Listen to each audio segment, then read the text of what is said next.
I'm a police call operator, and I've got to tell you about the scariest thing that's ever happened to me. Even now, it's hard to believe it really happened. We later interviewed the relatives to get the full story, so what I'm about to share is from the perspective of the children, especially Kimmy's. I'm 12 and we were heading home from school when I noticed this really tall guy standing by the road. Couldn't see his face, but he gave off this creepy vibe, like he was watching us from behind a tree. My mom, she's like, "Kimmy, let's go." And off we went. She had to pick up my dad from the airport, leaving me in charge at home. "Can you handle it, Kimmy?" she asked. "Sure thing, Ma," I said, feeling pretty grown up about it. We get home, Mom whips up some snacks and heads out. The house locks up automatically. It's got this fancy password system. Charlie's glued to the TV, watching cartoons, and I'm on the floor doodling away. But I couldn't shake off this eerie feeling, like something bad was about to go down. I kept telling myself, everything's locked. Chill out, Kimmy. But my gut was screaming otherwise. And Charlie out of nowhere goes, "Can you see him?" I'm like, "Who, Charlie?" And he's all, "That guy outside the window." I rush to the window, and there's this super tall dude in a black suit and tie, standing under a flickering street light. His head's down, but his arms are freakishly long, dangling past his knees. It hits me. He's the same guy from earlier, near the school. I grab my binoculars for a closer look. His head's still down, but I take a peek. Big mistake. I jump back, dropping the binoculars. Charlie's frozen on the couch, eyes wide with fear. "We gotta call the police now," I say, grabbing the house phone. I dial, peeking out the window. The guy's now closer, standing right in the middle of the street. 911, what's your emergency?" The operator's voice crackled through the line. "Someone followed me and my brother home from school. He's outside our house now," I whispered. "Okay, calm down, what's your name?" "Kimmy," I replied, trying to keep my voice steady. "He's looking at our window." "Where are your parents, Kimmy?" "My mom went to pick up my dad. It's only me and my brother in the house." "Okay, Kimmy, stay with me on the line. The officers will reach you soon." "Please hurry, I'm scared." I kept glancing out the window during the call, and every time I looked, the man seemed to be inching closer to our house. "Kimmy, can you describe what he looks like?" the operator asked. "He has no face and he's tall, very tall. He's scaring us. Please help." I stammered, my eyes locked on the window. Suddenly, there was a shift in the atmosphere. The streetlight outside flickered erratically, casting eerie shadows across our living room. I looked outside the window again, and my heart nearly stopped. The faceless tall man was gone. "Did he go away, Kimmy? Can you hear me?" The operator's voice brought me back to the present. "I can't see him now. I think he's hiding." "Oh God," I cried out. Just then, a series of slow, deliberate knocks echoed through the house, sending shivers down my spine. "He's trying to get in," I whispered into the phone. The knocks quickly turned into violent banging, as if whoever or whatever was on the other side was using their full force to break down our main door. "The cops will be there any moment, Kimmy. Just take your brother with you and go to the bathroom. Lock the doors and don't come out until you hear." But before the operator could finish, a loud crash interrupted her. A rock had been hurled through our living room window, shattering the glass. "Oh my God, he broke the window," I screamed, panic overtaking me. I grabbed Charlie's hand, and we both started screaming for help. Then I saw it, a hand reaching through the broken window. The fingers were long, bony, and grotesque. Slowly, a tall, shadowy figure began to climb into our living room. The faceless man now stood towering over us, his head scraping against the ceiling. He reached out his enormous arms towards us, and I felt an overwhelming sense of dread. Everything started to blur, and my vision began to fade. "Hello, Kimmy. Are you all right? Hello, anyone there?" The operator's voice sounded distant. "I'm fine now. The faceless man is our friend now. He just wants to play with us," I heard myself say, though my voice sounded distant and detached. "Where is he?" "Don't worry, they're with me now. I'll keep them safe," a deep, unfamiliar voice responded through the phone. "Hello, sir. Don't do this. Don't harm them," the operator pleaded. "No, I love children. I should get back to playing with them now," the voice said, and the line went dead. "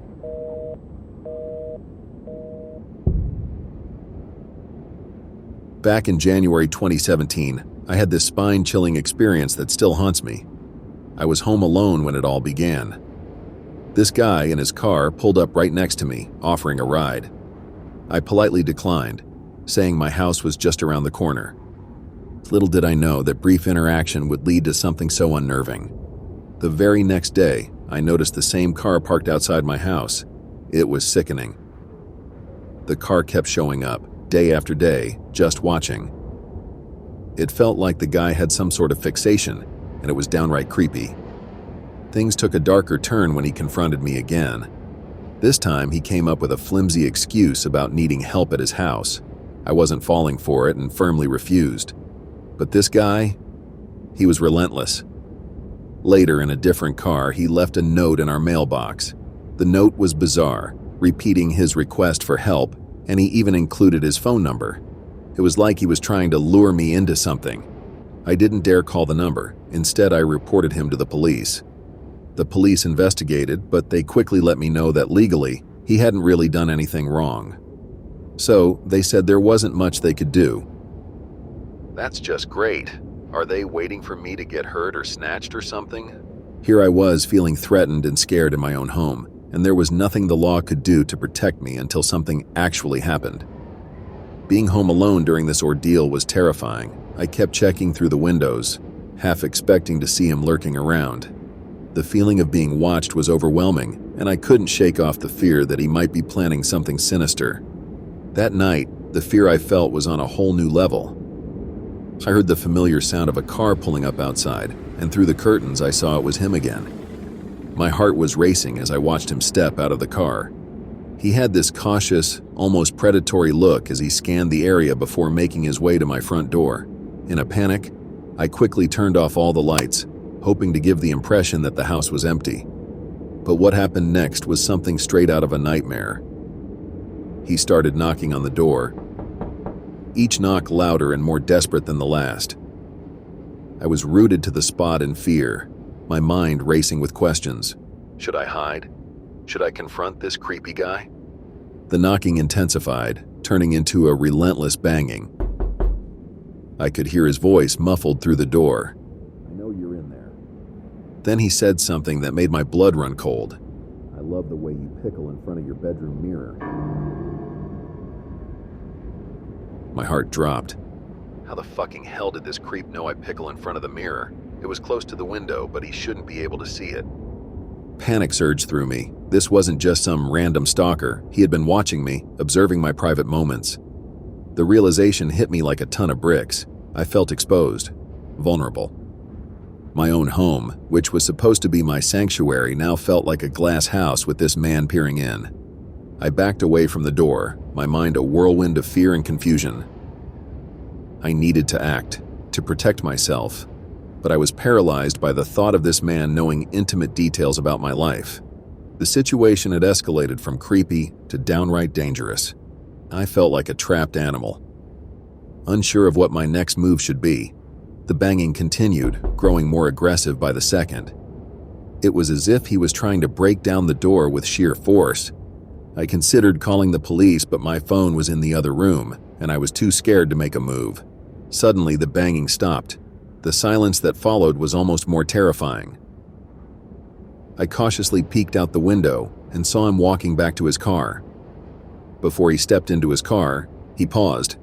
But the way he paused, looking back at the house with a calculating gaze, sent shivers down my spine. It was as if he was planning his next move, contemplating a more sinister approach. I watched, holding my breath. Finally, he got into his car, but instead of driving away, he just sat there, staring at the house.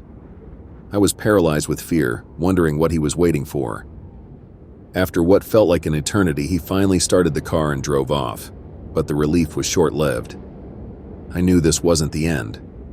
The rest of the night, I was on edge, jumping at every little sound, dreading that he might return. Every car that passed by made my heart skip a beat, fearing it might be him coming back to finish what he started. That night, I didn't sleep a wink.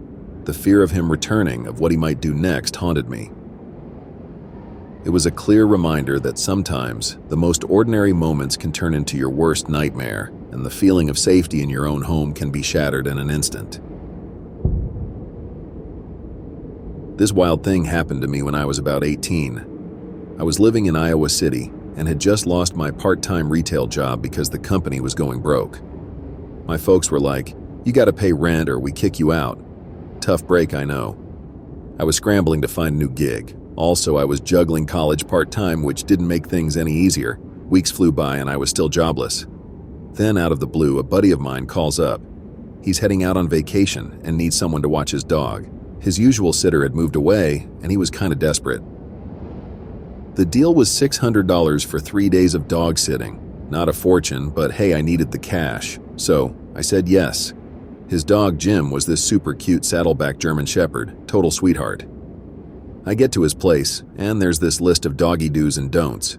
Feeding times, walks, the usual drill. First night goes smooth, no hiccups. But the second night, that's when the whole shit show started and got really spooky. It's around 8 or 9 p.m. I've ordered some food, chilling with a movie, and Jim's right there beside me. Suddenly, she perks up, ears twitching, like she's heard something. We're next to this wooded area, so I'm thinking maybe it's an animal outside. But then, she starts barking like crazy at the hallway. I was in the living room, my heart racing, with Jim barking her head off at the basement door. The tension was unreal. Then, out of nowhere, there was this slow, deliberate knocking coming from the basement. It wasn't loud or frantic, but it felt calculated. I was frozen, listening to this eerie knocking, and it felt like time had stood still. The knocks were spaced out, making each one more unnerving. My mind was racing with all sorts of horror movie scenarios. Was it some psycho, a ghost? I had no clue, but I was scared out of my wits. Jim's growling got more intense, and I swear it felt like the air in the room got colder. I was clutching my phone, praying for the cops to show up any second. Then, the knocking stopped. Just like that. Silence. The kind of silence that's almost louder than noise, you know? I was straining my ears, trying to hear any movement, but there was nothing. It was like whoever, or whatever, was down there had vanished into thin air. But then the silence broke. I heard footsteps, slow and heavy, coming up the wooden stairs from the basement. Jim's barking turned frantic, like she was trying to warn me or scare off whoever was coming up those stairs. The footsteps reached the top, and there was this pause. I was holding my breath, waiting for something, anything. And then, the basement door handle started to turn. I was backing away, ready to bolt or fight, whatever it took. But just as the door started to open, the sound of sirens filled the air. The cops. They were finally here. Relief flooded over me, but I was still on edge. I heard the person in the basement bolt back down the stairs, and there was this sound of a door slamming shut. The cops swarmed the place, and I was outside, trying to catch my breath, telling them everything. They went down into the basement and found this hidden room. It was like stepping into a different world. The first thing that hit me was the smell of piss and shit. It was sick and disgusting, a stench that clung to the air and made me gag. The room had all this stuff that clearly didn't belong to my friend. Stolen goods, food wrappers, and that sleeping bag. Someone had been living there, right under our noses. The realization sent chills down my spine. How long had they been there, and what were they planning? It was a terrifying thought. My friend was shocked when he got back. He had no idea about the room, or that someone had been hidden in his basement all this time. He paid me extra for the ordeal, but honestly, I was just glad to be out of there. The thought of someone lurking in that hidden room, watching, waiting, it gave me the chills to this day. It's a reminder that even in the most seemingly safe places, you have to be watchful of your home security and locks. This experience taught me to always be vigilant and to never take the safety of my surroundings for granted.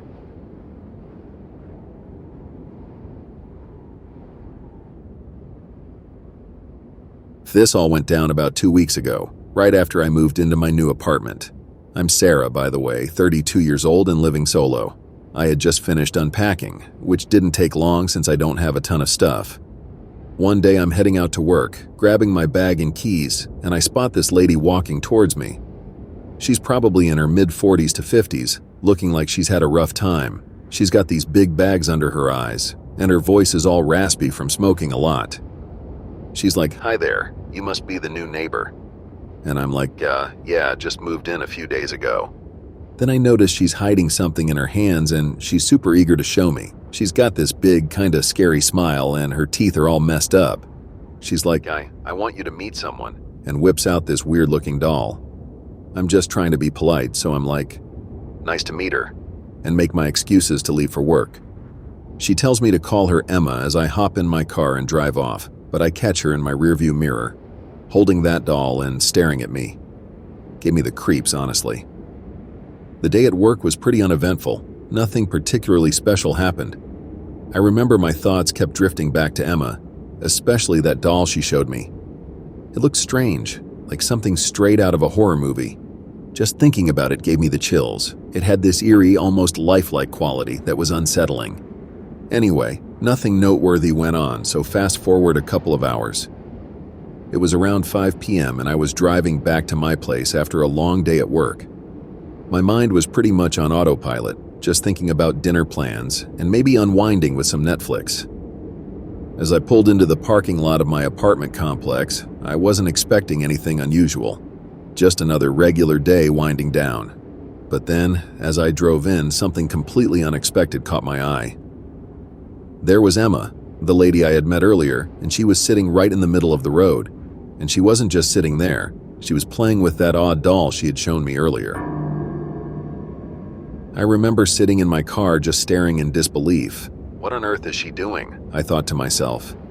It's not every day you see your neighbor playing with a doll in the middle of the road, right? I slowly drove past her, trying my best not to show how freaked out I was, but then she noticed me, and man, the look she gave me was just unsettling. She had this decaying smile, like something was off. Doing my best to stay composed, I gave her a quick smile back and parked my car. As I got out, I was repeating in my head, "Please don't come over here. Please don't come over here." I walked toward the entrance, trying to act nonchalant, but I couldn't help but glance at her. She was still there, singing to her doll in this slow, creepy voice. I quickened my pace, almost jogging to the door now. I was thinking, just get inside, lock the door, and this will all be over. Right before I reached the entrance, I took one last look back. Emma had stopped singing. She was standing up, holding the doll in one hand, and she looked visibly upset. We were locked in this strange stare for what felt like an eternity. Eventually, I snapped out of it, mouthed a quick sorry to her, and hurried into my apartment. I locked the door behind me, my heart still pounding. Emma had really scared me, and I just wanted to put as much distance between us as possible. I dropped my things, went to my room, and collapsed on my bed, trying to make sense of what had just happened. Emma and her doll were the last things I expected to encounter that day. Later that night, or rather in the early hours of the morning, it was 4:30 a.m. I remember waking up suddenly, feeling wide awake for no apparent reason. I glanced at my phone on the bedside table, confirming the time, and turned on the bedside light, trying to shake off the confusion of waking up at such an odd hour. As I lay there in bed, the silence of the night was suddenly broken by these strange tapping noises. It was the kind of sound that instantly sends a shiver down your spine, especially in the dead of night.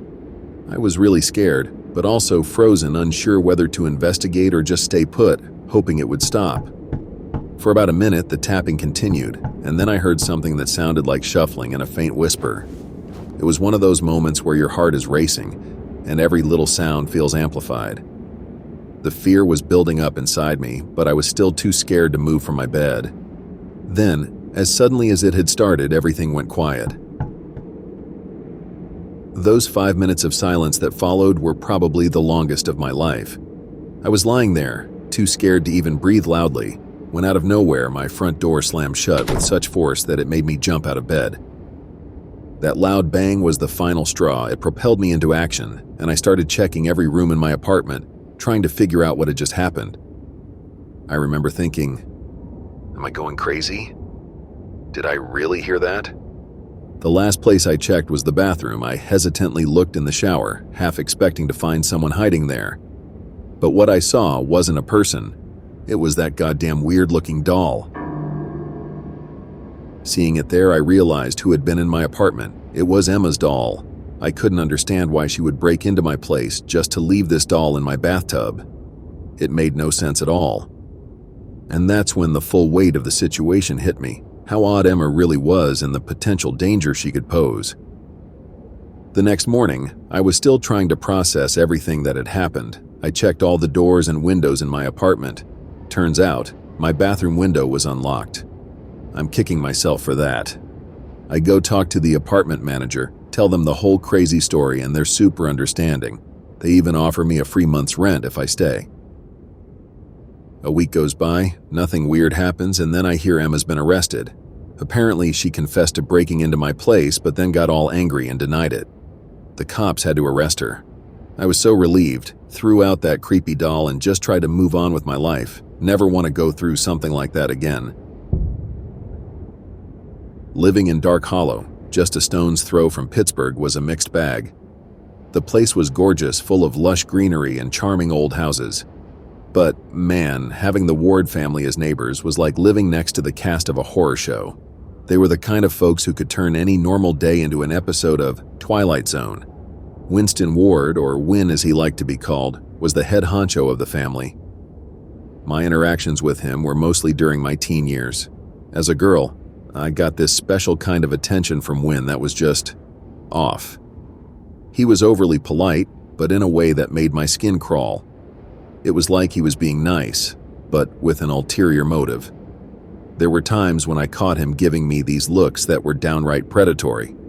Like this one time at a convenience store, he followed me around, getting way too close for comfort. He even sniffed the air near me, which was just plain weird. I remember walking through the store trying to shake off the uneasy feeling, but at every aisle, I could see him in the corner of my eye. Each time I turned a corner, I hoped to lose him. Then, after some time, I came from the candy aisle, lost in thought about which candy to pick. For a brief moment, I forgot about Win, but as I took a right turn at the end of the aisle, I nearly jumped out of my skin. There he was, standing barely a foot away from me. I was a bit shorter, so he towered over me, looking down with this unsettling, twisted smile. He had his hand behind his back, and I noticed it moving slightly. Then he said, "Is this the candy you are looking for?" I was in shock, frozen on the spot. Not knowing what to say, I stayed polite, not wanting to cause a scene in the grocery store. So I just muttered a quick, "Thank you, Win," and moved on. I rushed to the exit of the convenience store as fast as I could, not even daring to look back to see if he was still there. The whole experience left me feeling like I'd just escaped a giant creep lurking in the shadows. Win was weirdly nice to women and girls, but to guys, he was a nightmare. My brother once had a run-in with him that nearly ended with his car getting bashed in by a baseball bat. Win didn't mess around. And then there was this one night that still gives me the creeps. I was in my room trying to fall asleep when I heard these weird noises outside my bedroom window. It was like a scratching sound, followed by a soft tapping. At first I thought it was just a tree branch or something, but it was too rhythmic, too intentional. I lay there, frozen, listening to this eerie sound that seemed to be getting more desperate. I mustered up the courage to peek through the blinds, and what I saw chilled me to the bone. There was this shadowy figure just outside, moving around, like it was trying to find a way in. The moonlight wasn't enough to see who it was, but the shape, it looked too big to be an animal. I remember my heart pounding so hard I could hear it in my ears. I wanted to scream for my parents, but fear had me paralyzed. The figure lingered for what felt like an eternity, then it just vanished. The next morning I checked outside, half expecting to see footprints or something, but there was nothing. It was like it never happened. But I couldn't shake off the feeling of being watched, of being vulnerable in my own room. It was one of those moments that stick with you, making you question every creak and groan of the house at night. And as you can guess it, I knew it was one of the neighbor family, which didn't help to comfort myself. Then there was Maggie, Win's wife. She always had on a ton of makeup and these super thin eyebrows. She'd sit on their porch, knitting what looked like a bird's nest of yarn. And she had this creepy way of singing nursery rhymes. Once when I dropped off some mail that got delivered to us by mistake, she told me this eerie story about the origins of Ring Around the Rosie. It was like she enjoyed freaking me out. Their younger son, Jacob, was really into Native American culture, but not in a good way. He'd run around with a bow and arrow, and some folks swore they saw him with real arrows. He even scared people by walking around with dead animals. It got so bad that social workers had to check in on him. Johnny, the ward's older son, was a piece of work. He was the kind of guy who'd growl at you in the school corridors, like some kind of moody animal. But the craziest thing he did was to this girl in our school. She was pretty and smart, the kind who always had her nose in a book. Johnny, for some reason, took a liking to her. He asked her out, and when she turned him down, things got weird. He started acting all sulky in chemistry class, giving her the silent treatment. It got so bad she had to switch lab partners. But Johnny wasn't done. One evening, she was driving home from school, and out of nowhere, she sees Johnny in her rearview mirror, sitting in the back seat, grinning like a madman. He'd been hiding there, waiting for her. She was so terrified, she lost control of the car and crashed. Ended up in the hospital for a week. Johnny, he just got a slap on the wrist from the cops. No real consequences. It was insane. When the for sale sign finally went up at the ward's place, it was like Dark Hollow collectively sighed in relief. They became more of an urban legend after they left. The kind of story you'd tell to spook your friends. It's crazy to think nothing worse happened while they were here, but who knows what they're up to now. Wherever they are, it's kinda scary to think about. Every time I walk to the store or down the street, I've got this feeling he's still watching me. Though nothing happened, this feeling has till this day never left me. It's like their presence left a permanent mark on the neighborhood. Sometimes I catch myself looking over my shoulder, half expecting to see Wynn lurking in the background. It's a constant reminder of the unease they brought into our lives, a feeling that's hard to shake off. I hope I never meet this family again. I've been really wary of changing near windows for ages, and it all goes back to this one time when I was 13, about 10 years ago. My folks split when I was just a baby, so my brother and I would spend weekends at our dad's mobile home. This all went down the summer before I started 8th grade. We were at Dad's for the weekend. He had to run my stepmom to a doctor's appointment nearby. We were used to being home alone. We had cell phones, and we didn't really go out or have friends over at Dad's. My brother, a couple of years older than me, was seen as the responsible one. Our routine at Dad's was pretty chill. We'd quietly have breakfast before our stepmom woke up. Then I'd watch a movie in my room, and my brother would be gaming in his room next door. I was settled in, watching Live Free or Die Hard, when I heard this slow tapping on the window. I hit pause on the movie, straining my ears to catch the sound again. Sure enough, there it was. Tap, tap, tap. I remember thinking, must be some kids messing around pulling a prank or something. Looking back, I was pretty naive for not being more concerned. I listened intently, but the tapping didn't continue. I shrugged it off as nothing serious and hit play, diving back into the movie. After finishing the movie, I decided it was time to get dressed and tackle my chores. My room was set up with my bed right next to the window, my feet towards the window, and my head near the door. The TV was directly opposite the bed, leaving just a narrow space in the middle for me to walk or change. My dog, Max, was lounging on the bottom bunk, basking in the little sunlight that filtered into my room. As I was slipping into my t-shirt, Max suddenly sat up, his attention fixed on the window. He moved slowly towards it, emitting a low, warning growl. Max wasn't the type to scare easily. He'd usually bark when excited, or if someone was at the door, but I'd never heard him growl like this before. It got me really worried, not knowing what was causing his agitation. I cautiously moved away from the window, trying to soothe Max, but he seemed even more protective and agitated the closer I got. Then, as I stepped back, and that eerie feeling of being watched crept over me. Turning around, my heart nearly stopped. A pair of hands appeared at my window, followed by a face I recognized, our neighbor from 2 doors down.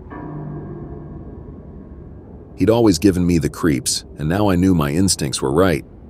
He was scanning my room, then his gaze locked onto me. He flashed a creepy smile and gestured for me to come to the window. I just shook my head no and reached for the baseball bat hanging on my wall. Max was going ballistic, barking and lunging at the window. The guy tried to open it, and that's when I yelled for my brother. The man must have thought I was alone because he looked genuinely scared when my brother burst in. He ran off back to his house while my brother and I yelled after him from the porch, Max trying to give chase. Afterward, my brother and I agreed not to tell our dad, thinking it was best to just avoid that neighbor. But I regretted not speaking up sooner when a few months later, a neighbor got attacked by the same guy. Thankfully, she wasn't seriously hurt. When I finally told her what had happened, she hugged me and agreed we shouldn't tell my dad, saying she'd handle it. And she did. The guy moved out a year later, and I never saw him again. I only told my grandma about it when I was 21 and no longer staying at Dad's on weekends. I asked her not to tell him, but she did. Dad was upset I hadn't told him sooner. I explained I was scared he'd do something drastic. He understood, but still wanted the full story. Even now, years later, I'm paranoid about running into that guy again. I'm always on edge when I hear noises near the window while changing. You never know what could have happened or what he saw. It's taught me to always be watchful and trust my gut.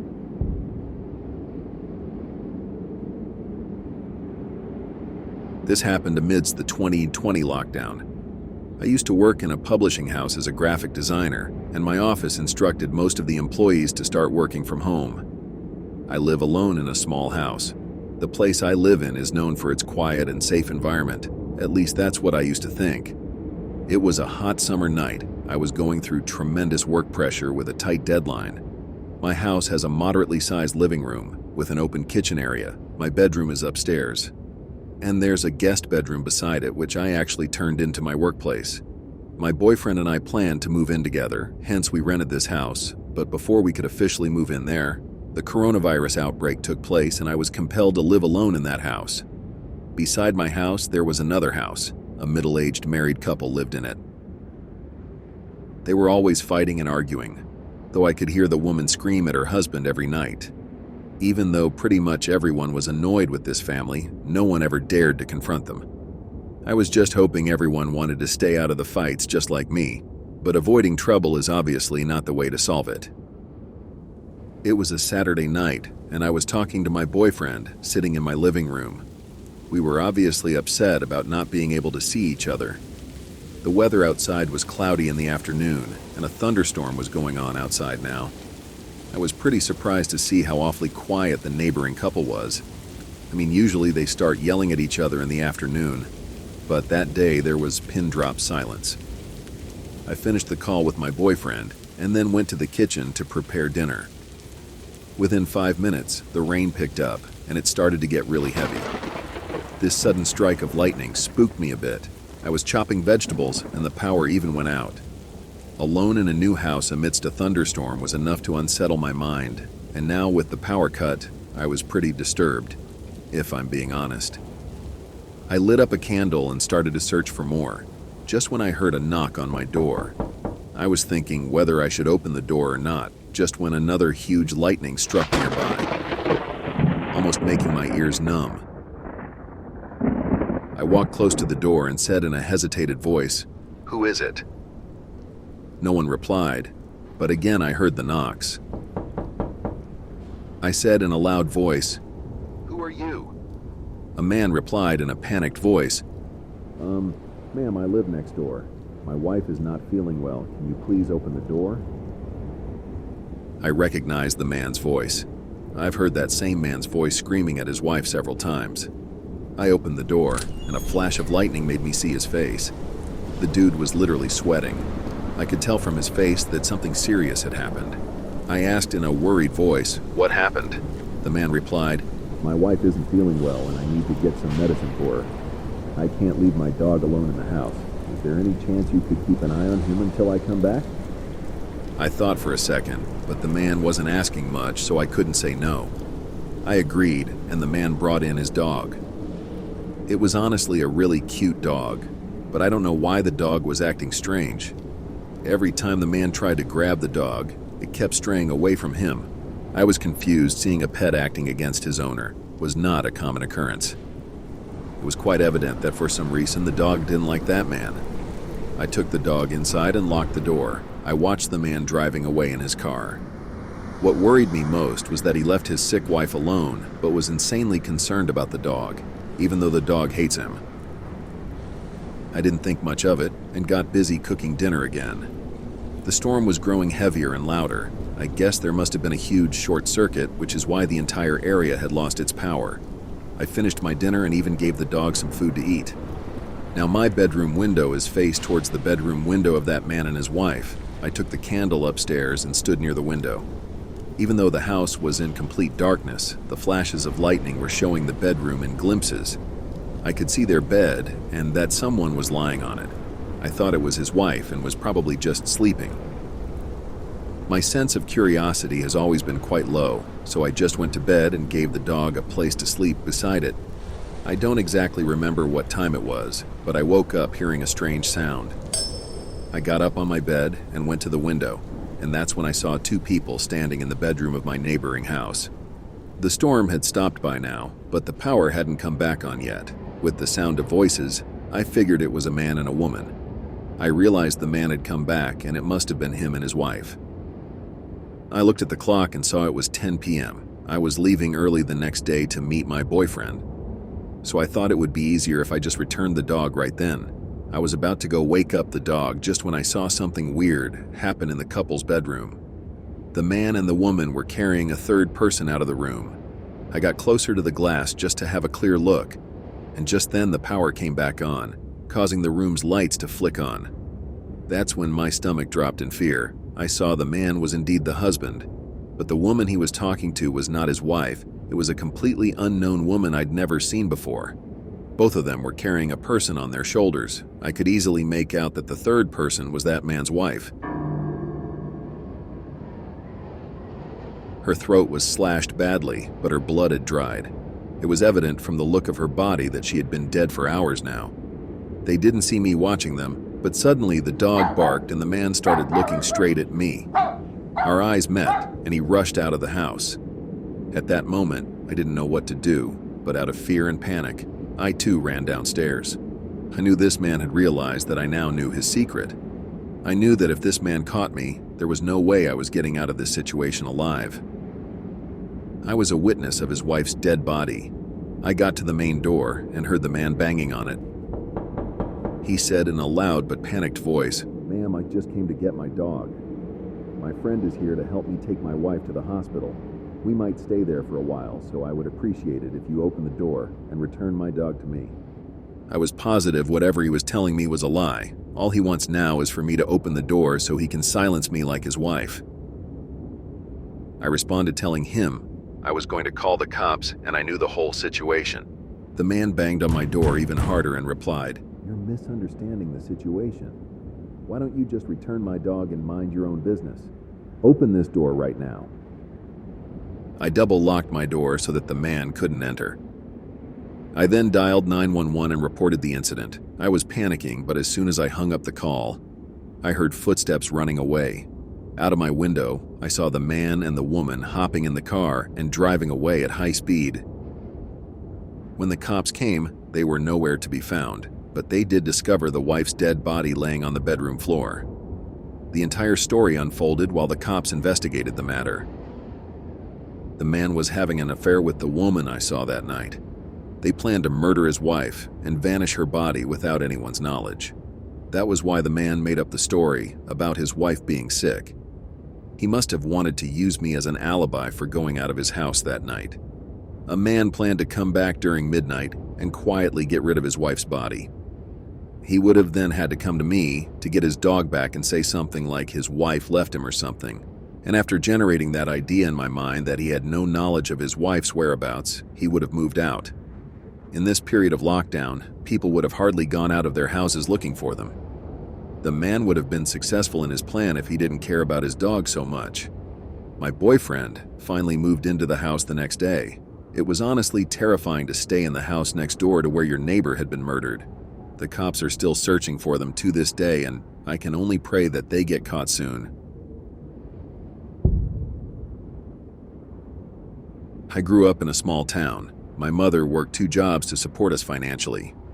When I was 7 years old, my dad left my mom and never came back, and my brother, unfortunately, has autism. Unlike others, he's actually a bit better in his condition, though he rarely talks or expresses like a normal person. But he can do his basic chores.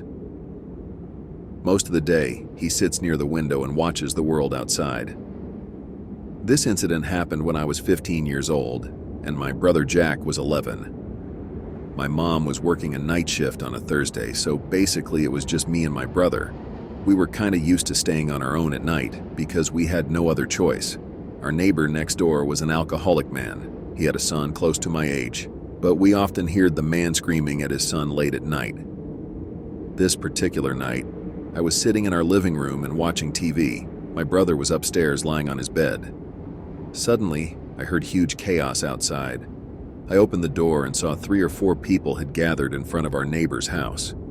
Within 5 to 7 minutes, a cop arrived. They sealed the entire house within seconds. Paramedics even came out and took a body on a stretcher, and behind them, I saw the father getting into an ambulance with a bleeding head. At first, I couldn't understand what was going on, but after hearing the conversations of the people gathering in front of the scene, it gave me a clear idea of what just happened. The father reported to 911 saying a homeless man broke into their house and tried to rob them. He hit the father with a baseball bat and badly injured him. As the father was already drunk, he fell to the floor in terrible pain.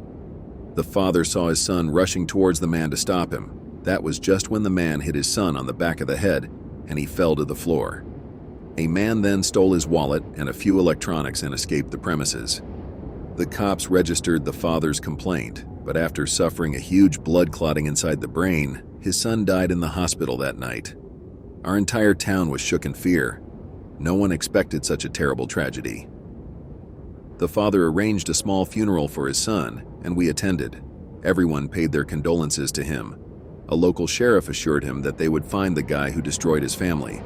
My mom got utterly terrified and asked her grandma to watch us during her night shifts. Our neighbor, Mr. Feynman, had changed after his son's death. I often saw him sitting on the porch with a terrified face.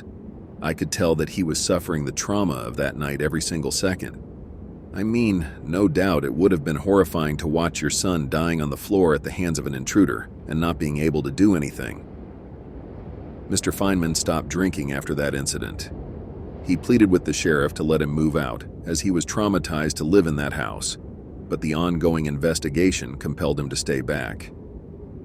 About a week after the incident, I started to notice some weird behavior in my brother. Even though we never discussed the death of the boy next door, I'm sure my brother must have realized something happened to our neighbors. One day I was doing my schoolwork, sitting in the living room. It was a boring, rainy afternoon. Jack was sitting next to the living room window and watching the raindrops. Suddenly I heard him chuckle. I looked at him and saw he was looking outside and laughing at something. The street and neighboring houses were visible from that window. I asked him, "What's so funny, Jack?" He chuckled and said, "Him," and pointed out the window. I immediately got up and walked towards the window. Like I said, it was raining outside. The rain wasn't that heavy, which is why I could see the empty street clearly.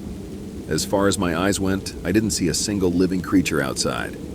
I thought to myself, Jack was probably imagining something and I laughed at it. That night when we all sat for dinner, Jack surprised all of us.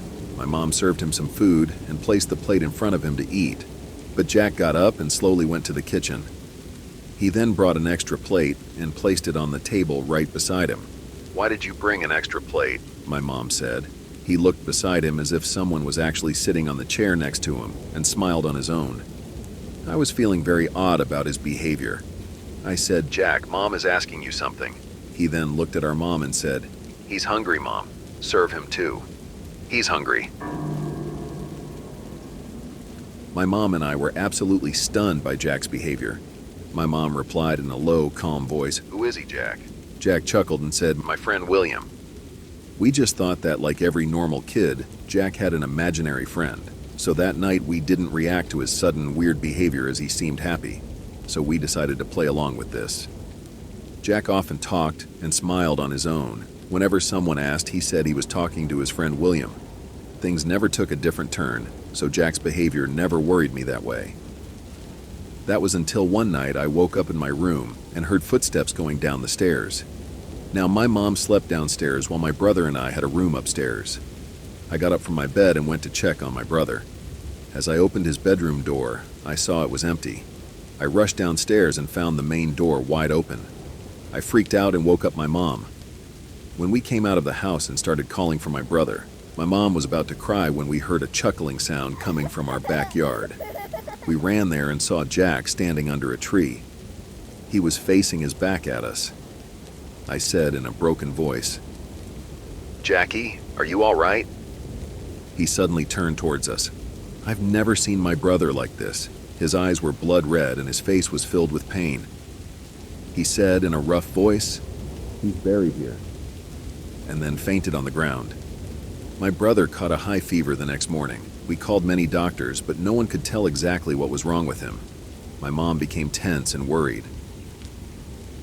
One night, I saw my mom talking to our town's sheriff, standing at the doorway. After the sheriff left, I asked my mom what he was saying. My mom replied that the sheriff was going to close the next-door neighbor's case file. They investigated a lot, but couldn't get a hold of the intruder who broke into their house that night. Suddenly, my eyes widened. I asked my mom, Mom, what was the name of Mr. Feynman's son?" She replied, I think it was William." "Why do you ask?" My head started to throb in fear. Is this possible? All this time, the imaginary friend my brother was talking about was none other than our neighbor's dead son. I rushed to Jack's room. He was muttering something in his sleep. I got close to him and said, Jack, is William right here with you now?" "You're just gonna have to trust me. I am not making this up at all." My brother suddenly opened his eyes and looked at the corner of the room. As I followed his eyes, my heart sunk in fear. A teenage boy was standing in the darkness of the corner of the room. His eyes were pale white, with small pupils gushing out of them. His face was particularly visible, as his entire body was in the darkness. Dried blood spots were visible on his left cheek and forehead. He then looked at me and my brother. Jack got out of his bed slowly. He then started to walk out of the room.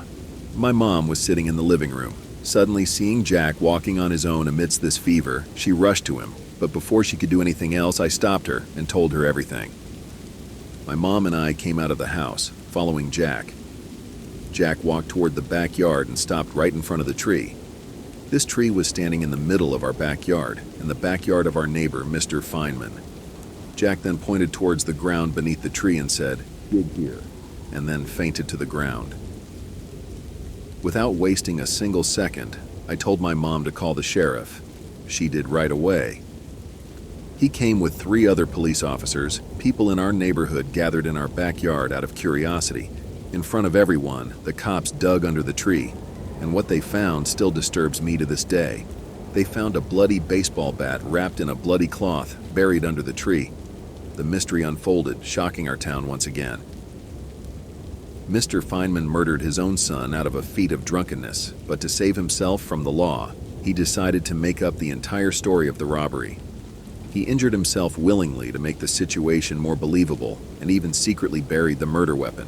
Without the murder weapon, no cops would have ever caught this man. That must have been why he wanted to move out so bad. The cops arrested him that day and took him into custody. Surprisingly, my brother Jack got completely better the very next day. We still live in that house, and I believe William has finally been able to rest in peace. When I hit the milestone of turning 30, I had finally managed to save up enough money to buy my first house. It wasn't anything remarkable, and to be honest, it was located in a neighborhood that wasn't exactly known for being the best. Still, I cherished the accomplishment. During the initial 2 weeks of moving in, I had the chance to meet all of my nearby neighbors, which was a novel experience for me. Having spent the majority of my life in different apartments, this level of neighborly interaction was new and surprising. Strangely, despite the neighborhood's reputation, they all seemed genuinely pleasant. A couple of them even extended dinner invitations, something I wasn't accustomed to. Of course, not all neighbors were as friendly. 2 houses down from mine lived a man who appeared to be around 50 years old. Soon after moving in, I noticed a peculiar pattern. Every other night, he'd knock on my front door at the most absurd hours requesting various items. For instance, the first time he did this, he asked if I had any spare bread I wasn't planning to eat. On another occasion, He needed help filling up a bucket with water because his supply had been cut off. These requests were random, but somewhat understandable given the circumstances. However, my patience reached its limit when he began asking for money. I believed that I had no obligation to fulfill this man's constant needs, especially considering I had only just met him. This was the first real time I started to notice how weird and creepy he is. He always had this loud breathing, like he was always out of breath, and after almost every sentence, he had this weirdly soft laugh. I don't get easily scared or creeped out, though it gave me chills, but I wanted to be a good neighbor to everyone, so I brushed it off. Anyway, as time went on, I gradually reduced my response to his knocks, hoping he'd take the hint. Oddly, my waning responses didn't deter him, and he continued showing up unannounced, and I started to notice that every time he knocked, the knocking had this same strange pattern. A few weeks later, another knock echoed through my door. My initial plan was to ignore it, as I had grown accustomed to doing by that point. But when I peered through the peephole, I saw something different about him. He seemed distressed. Against my better judgment, I decided to open the door. I inquired about his needs, fully expecting another bizarre request. However, what he said next was far from what I had anticipated. He asked if I could come over and show him how to use a new grill. This occurred around midnight, an extremely unusual time in my opinion to start grilling. Despite my reservations, I agreed to help. At that point in my life, I had a strong interest in cooking and thought that spending 10 minutes showing him how to use a grill wouldn't hurt. I told him I'd be over in a moment after I put on some shoes. He thanked me and began walking back to his house. A few minutes later, I made my way to his place. I entered through a gate and ventured into his backyard. The darkness made it hard to see, but one thing was evident. There was no grill in sight. Additionally, the man himself was nowhere to be found, even though his back door was wide open. I cautiously called out for him, and I received a muffled response from down a set of stairs to my left. I hesitated to go down there since there were no lights. In fact, the entire house remained in darkness. I yelled, requesting that he turn on a light so I could see, but there was silence for a few seconds. Eventually, he responded, "No, they're broken. I can't do that." At that moment, I knew something was amiss. I shouted something along the lines of, "I think I'm just going to leave, man." Almost instantly, audible footsteps started sprinting up the stairs. My fight-or-flight instinct kicked in, and I dashed back to my house, locking the door securely behind me. I peered through a set of curtains, scanning the surroundings, but there was no sign of the creepy man. I was petrified and considered calling the police, although I doubted I could prove anything about what had just transpired. For the next few days, I rarely ventured outside my house except for work. During that time, the man didn't appear, nor did he knock on my door late at night. Exactly 1 week after the eerie incident, I discussed my unsettling experience with a neighbor across the street. To my astonishment, they seemed bewildered. According to them, nobody had lived in the house I described for 2 years. It had been abandoned. Alarmed by this revelation, my neighbor contacted the police, but their search of the house and its surroundings yielded no results. A few weeks later, I decided to move out, leaving behind unanswered questions about the mysterious man and his intentions. I grew up in a not-so-big city, the largest in our state, but with a reputation for being rough, plagued by violence and crime. My home was at the edge of one of the city's tougher neighborhoods, in a trailer park right next to a local bar. This bar had a habit of getting shut down due to the noise and fights, but it always reopened with a new name. I was well aware of encountering sketchy and unsavory characters who seemed to appear out of nowhere. I had many neighbors I was warned to stay away from. It was just the way things were in that area, and I learned early on to be cautious, as people could be dangerous. Our trailer was located with a fence on one side, separating us from the bar and one other trailer. The other trailer was often empty or abandoned for a long time, but it had been home to a single mom and her 2 daughters. They were younger than me and had become my friends in the trailer park, especially after some unfair evictions by our eccentric landlady a few years ago. However, when the single mom and her kids were forced to leave, a creepy guy moved in. This change marked a turning point for me. I was in my first year of high school, around 13 or 14 years old, and I was beginning to realize that my family situation wasn't like what I saw on TV. It was a tough realization. The leaving of those girls who used to be my neighbors hit me hard. They were younger than me, but they were my only friends in the trailer park. Then, this man moved in. He was the only official resident, but during the first year or so, I often saw him in his yard with a group of guys. These guys were older than me but younger than my parents, likely in their late 20s to mid-30s. Sometimes, he and his friends would act rowdy when they were drunk, similar to the people at the bar on the other side. From the day he moved in, things got really weird. Unfortunately, the first oddity came from my stepfather, who was a truly awful person. He took pleasure in his racism and found it amusing.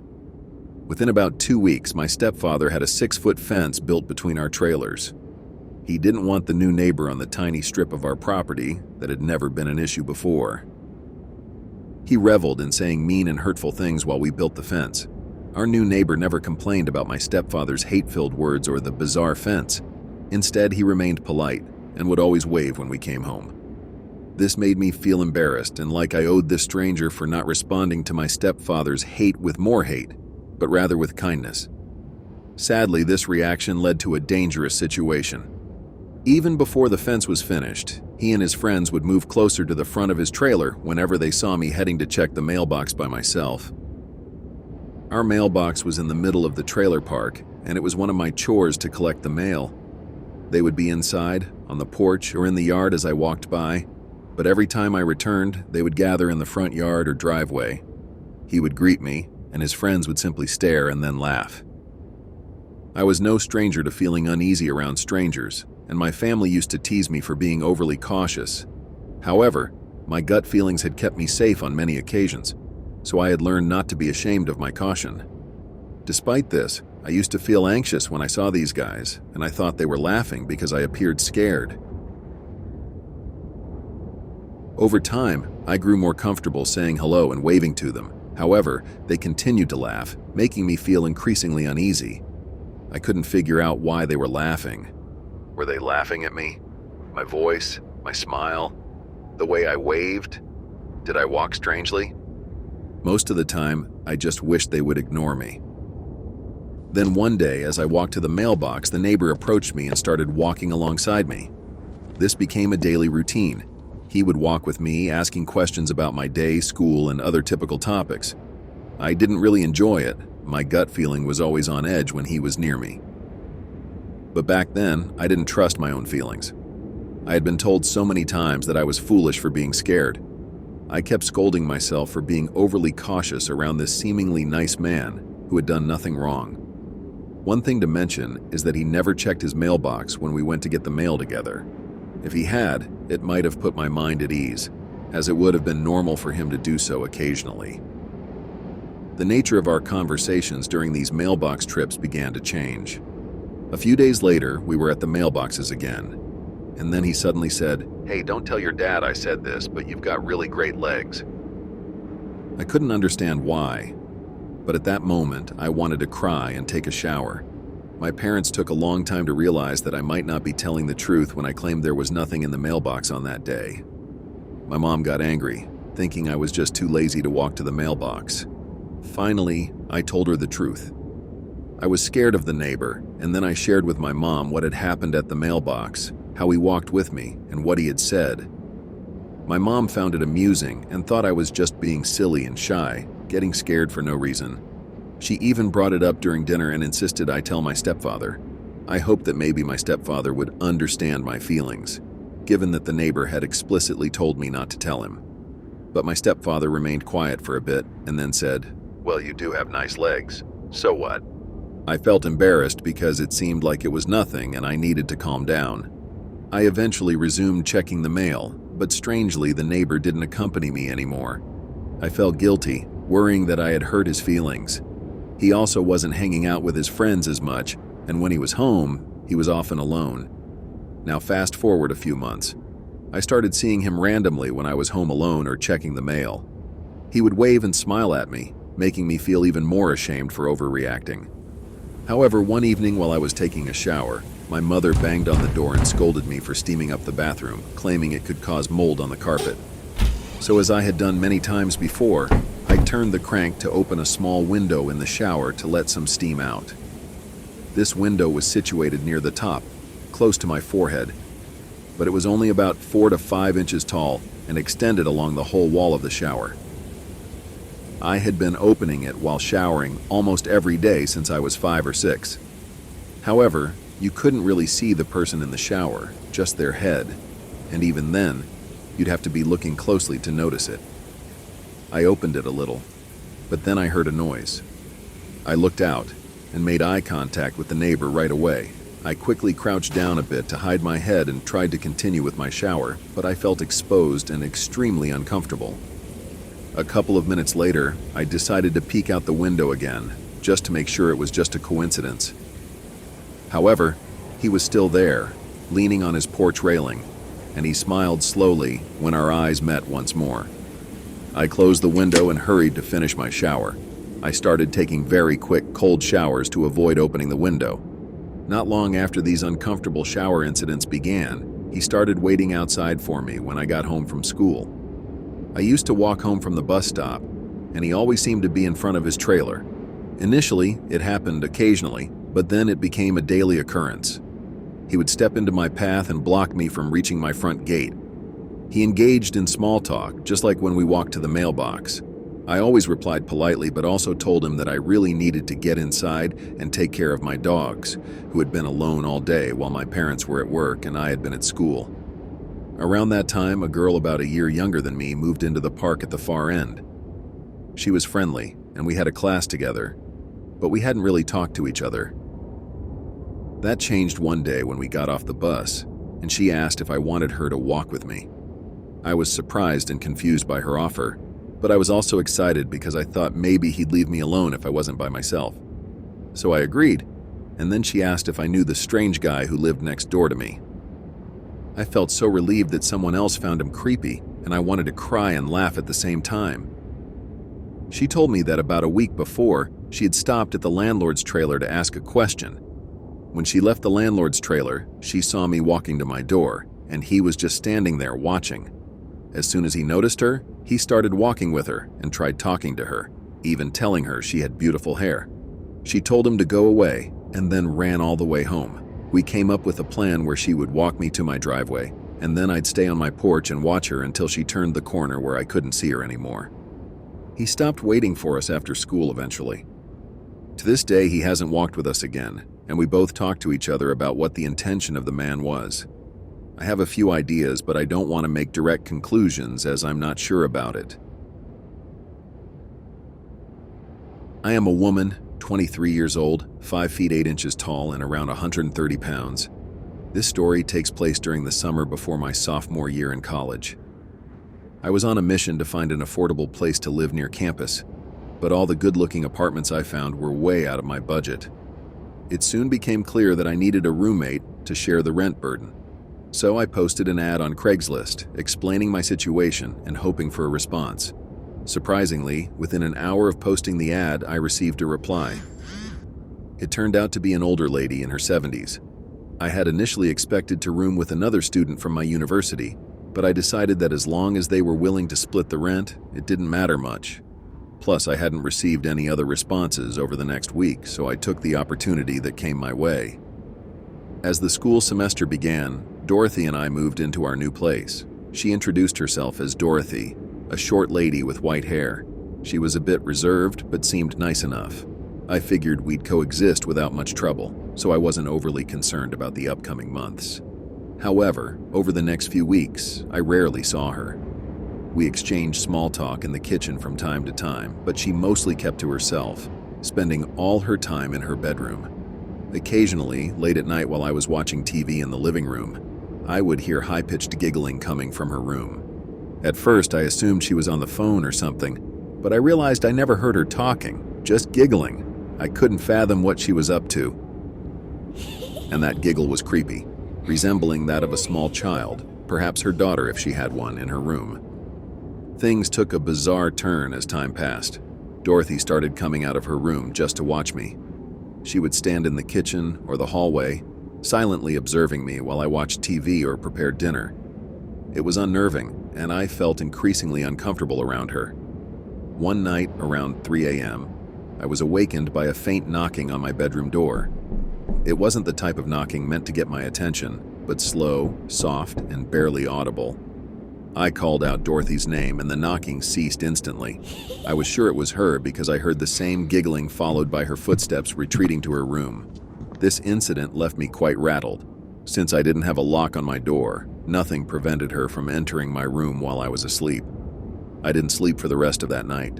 I had intended to confront her about the situation the following day, but she never left her room during the evening. Concerned for my safety, I moved my desk in front of my door as a makeshift barricade, given my lack of a proper lock. It wasn't a foolproof solution, but it was the best I could do. Unfortunately, that sense of security didn't last long. 3 hours later, I was jolted awake by the sound of my desk being pushed by my bedroom door, which someone was trying to open. It was Dorothy. I could see her eye peering through the crack of the slightly open door. Before I could react, she started screaming and banging on my door. My desk began to give way, so I got out of bed and helped the door close myself. The screaming and banging continued for what felt like an eternity. When it finally ceased, I immediately called the police.